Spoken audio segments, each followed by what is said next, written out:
Most people want one thing their entire life. That's not ambition. That's a warning sign. Because somewhere between wanting something and needing it, something in the human mind breaks. The goals get bigger. The methods get darker. The people around them start to disappear. And by the end, the thing they wanted so badly, it destroys them every single time. These are the people who found the one thing they loved more than their own life and refused to stop. Qin Shi Huang, Immortality. He unified China, built the Great Wall, created the first empire in human history, commanded millions, feared nothing except death.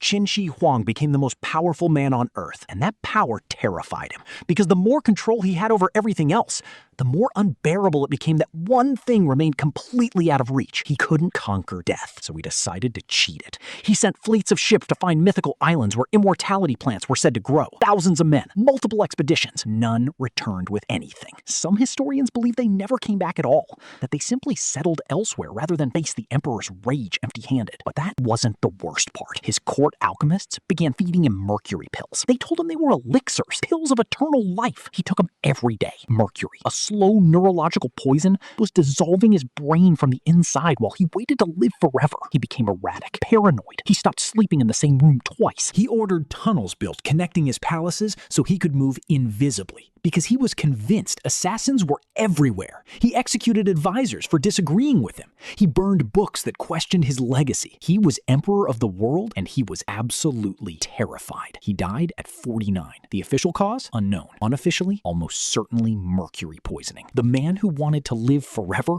was killed by the thing he believed would save him. And here's the final detail that makes it unbearable. When his body was transported back to the capital after he died on a journey, his advisors hid his death from the empire. They kept issuing orders in his name. They placed rotting fish carts alongside his carriage to disguise the smell. He couldn't control death, but death apparently was happy to use him. Nikola Tesla, Pigeons. He gave the world electricity. Not just the concept, the actual system, AC power, the thing that lights every building, every screen, every city on Earth right now. Tesla built that. And then he fell in love with a pigeon. To understand what happened to Tesla, you have to understand what was taken from him first. Edison stole his work. Westinghouse made the money. JP Morgan pulled his funding mid-project and left him with a half-built tower in Long Island and no way to finish it. Everything he built, someone else profited from. He died owning nothing. But long before the end, something shifted inside him. He retreated from people. He stopped bathing regularly. He developed compulsions. He couldn't touch other people's hair. He counted his steps obsessively. He needed everything in groups of 3. And he found a pigeon, a white female pigeon, blind and injured on the streets of New York. He nursed her back to health. He described her with a tenderness that is almost painful to read. He said when she looked at him, he felt a light come from her eyes. He said he loved her. Not metaphorically. He genuinely, completely, obsessively loved this bird. He spent his remaining money on her care. When she fell seriously ill, he claimed a powerful beam of light had appeared in his room, and he knew it meant she was dying. He held her as she died. After that, he was never really the same. He moved into smaller hotel rooms, spent his final years alone, barely eating, obsessively feeding pigeons from the window. He was found dead in his hotel room in 1943, alone, by a maid who checked on him 3 days after he'd last been seen. The man who electrified the world died in a dark room, alone, except for the birds outside. Tycho Brahe, the perfect map of the sky. He lost his nose in a duel over a math argument, which tells you everything you need to know about Tycho Brahe. He was a 16th century Danish astronomer, and arguably the most obsessive scientist who ever lived. Not the most brilliant, not the most famous, but the most relentless. He decided as a young man that he was going to map every single star in the sky with perfect precision. Not some of them, all of them. He built an observatory on an entire island gifted to him by the King of Denmark. He designed his own instruments, massive brass quadrants, mural arcs that covered entire walls. He measured star positions every single night for 20 years to a level of accuracy that no human had ever achieved. He was so obsessed with precision that he wore a prosthetic nose made of brass. Some accounts say silver and gold.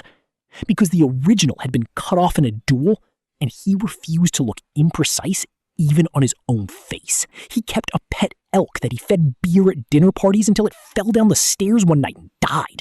He kept a psychic dwarf named Jep who sat under his table during meals. He was, by any measure, completely unhinged. But the data was immaculate. Then something changed. He lost his royal funding. He was forced to leave Denmark, taking all his records with him. He found a new patron in the Holy Roman Emperor and brought a young assistant to help him finally complete his life's work, translating 20 years of observations into a working model of the universe. That assistant was Johannes Kepler. Brahe didn't trust him. He deliberately withheld data from Kepler, showed him only fragments, refused to let him access the full archive because he was terrified Kepler would steal his life's work and take the credit. He died before finishing, and Kepler, using the data Brahe had guarded his entire life, built the laws of planetary motion, changed astronomy forever, got all the credit. The man who mapped the sky spent his life protecting something, and someone else used it to see the universe. For Charles Darwin's Barnacles. Darwin had the idea for evolution in 1838.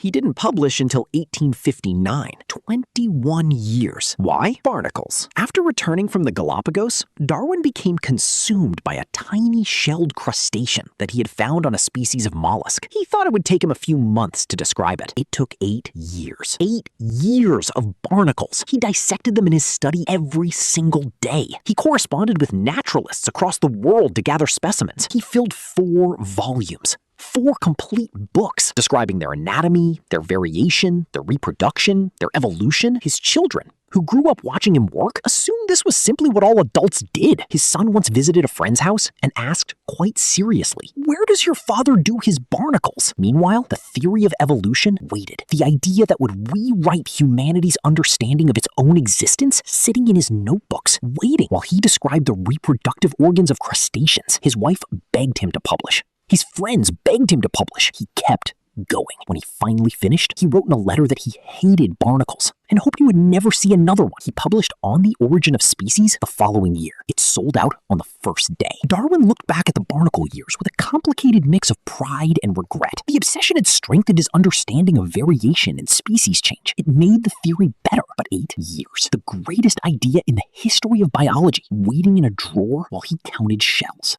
Howard Hughes, Control. He was the most famous man in America. Aviator, film producer, billionaire, record breaker. He flew faster than any man alive. He dated every actress in Hollywood. He owned airlines. He was the living definition of a man in total control of his world. And then the germs found him. Howard Hughes spent the last 30 years of his life in a war against contamination that he could never win. It started small, a fear of being touched, then a refusal to shake hands, then gloves, then tissue boxes on his feet so he wouldn't have to touch the floor directly, then sealed rooms, then an insistence that everyone around him follow absurdly detailed contamination protocols, exactly how to approach him, how to hand him objects, what to wear, how to move. He fired people for touching doorknobs wrong. He wrote memos, 20, 30 pages long, describing the precise method his staff should use to open a can of food because the bacteria on the outside of the can might contaminate the inside. In his final years, he lived in sealed hotel penthouses, curtains drawn, completely naked, surrounded by empty milk bottles,